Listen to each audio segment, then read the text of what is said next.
আগুন, বাতাস, জল, আদিম দেবতারা তাদের সর্পিল পরিহাসে তোমাকে দিল রূপ। কি ভয়াবহ নির্জন রূপ তোমাকে দিল তারা। তোমার সংস্পর্শের মানুষদের রক্তে দিল মাছির মতো কামনা। আগুন, বাতাস, জল, আদিম দেবতারা তাদের বঙ্কিম পরিহাসে আমাকে দিল লিপি রচনা করবার আবেগ।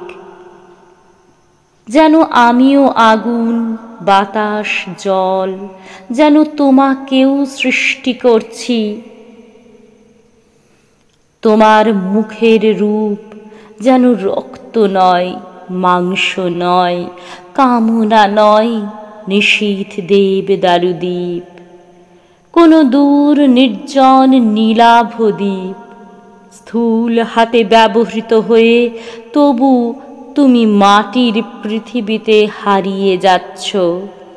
আমিও হারিয়ে যাচ্ছি সুদূর দ্বীপের নক্ষত্রের ছায়ার ভিতর।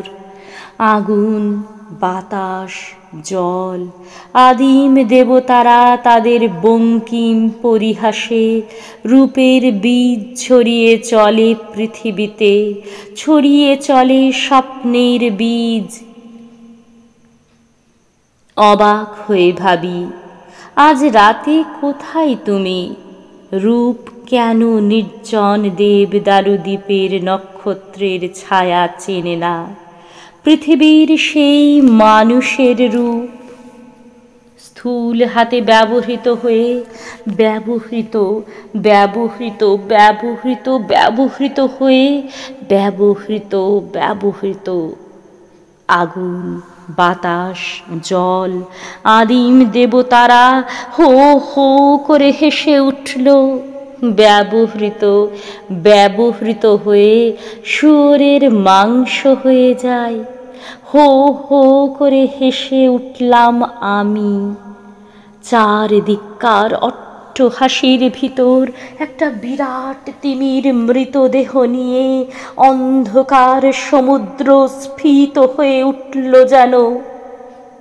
পৃথিবীর সমস্ত রূপ অমেয় তিমির মৃতদেহের দুর্গন্ধের মতো।